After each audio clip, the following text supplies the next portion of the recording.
Matapos maglabas ng positibong pahayag ang Games and Amusements Board na chairman na si Attorney Francisco Rivera at ayon sa kanya, bago pa man magsimula ang opisyal na investigasyon, malinaw na nakita niyang lumaban ng totoo si Casimero at walang indikasyong ibinenta nito ang laban kontra ang sapo na si Yunosuke Kamida sa Kyrgyzstan.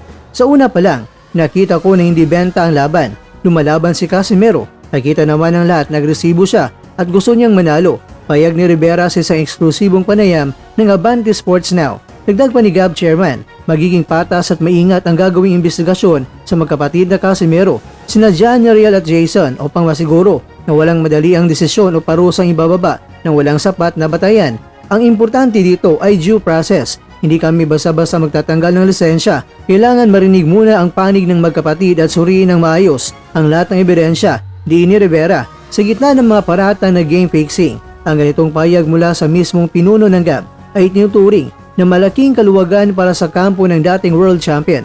At ayon pa kay Rivera, sa kabila ng mga reklamo mula sa ilang bettors, mas marami ring umano ang nagpapadala ng mga letters of support para kay Casimero. Patunay na nananatili ang tiwala ng sambayanang Pilipino sa kanilang integridad sa larangan ng boxing. Hindi tinago ni Attorney Rivera na ang kanyang initial impression matapos mapanood ang laban ni Casimero at Kamida dahil para sa kanya, malinaw na ang dating kampiyon ay lumaban ng buong puso